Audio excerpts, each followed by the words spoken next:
అందరికీ నమస్కారం. ఒకే ఒక్క ప్రదక్షిణ చేస్తే 30,000 ప్రదక్షిణలతో సమానం.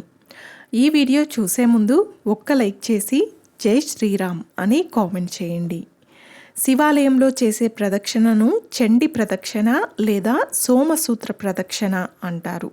ఈ ప్రదక్షిణ విషయాన్ని లింగ పురాణంలో వివరించారు.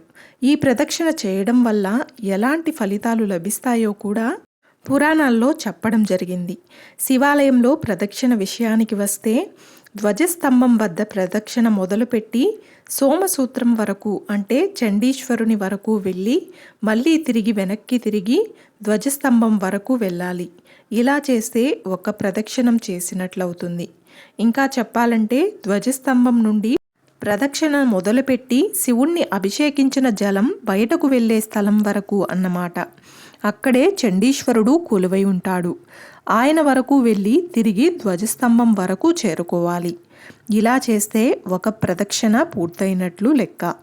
ఈ విధంగా చేసే ప్రదక్షిణను చండీ ప్రదక్షిణ లేదా సోమసూత్ర ప్రదక్షిణ అని పిలుస్తారు. ఇలా చేసే ప్రదక్షిణం సాధారణ ప్రదక్షిణాల కంటే 30,000 ప్రదక్షిణాలతో సమానమని లింగ పురాణంలో పేర్కొనబడింది. శివాలయంలో ప్రదక్షిణకు ఎంతో ప్రాధాన్యత ఉంది. శివాలయంలో చాలామంది ప్రదక్షిణలు చేస్తూ ఉంటారు.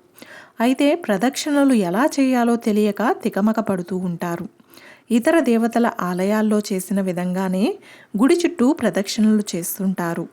అయితే శివాలయంలో మాత్రం ఇతర దేవతా ఆలయాల్లో చేసిన విధంగా గుడి చుట్టూ ప్రదక్షిణ చేయకూడదు.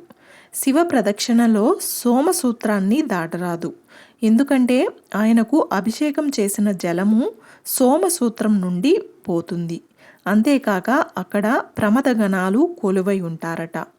శివాలయంలో పాటించాల్సిన మరో ముఖ్యమైన విషయం ఏంటంటే నందికి శివునికి మధ్యలో నడవకూడదు. నంది చూపులు నిరంతరం శివుని మీదే ఉంటాయి. ఇదే విధంగా శివాలయంలో చాలామంది భక్తులు గర్భగుడి వెనుక భాగాన్ని తాకి నమస్కారం చేస్తుంటారు. అలా చేయకూడదు.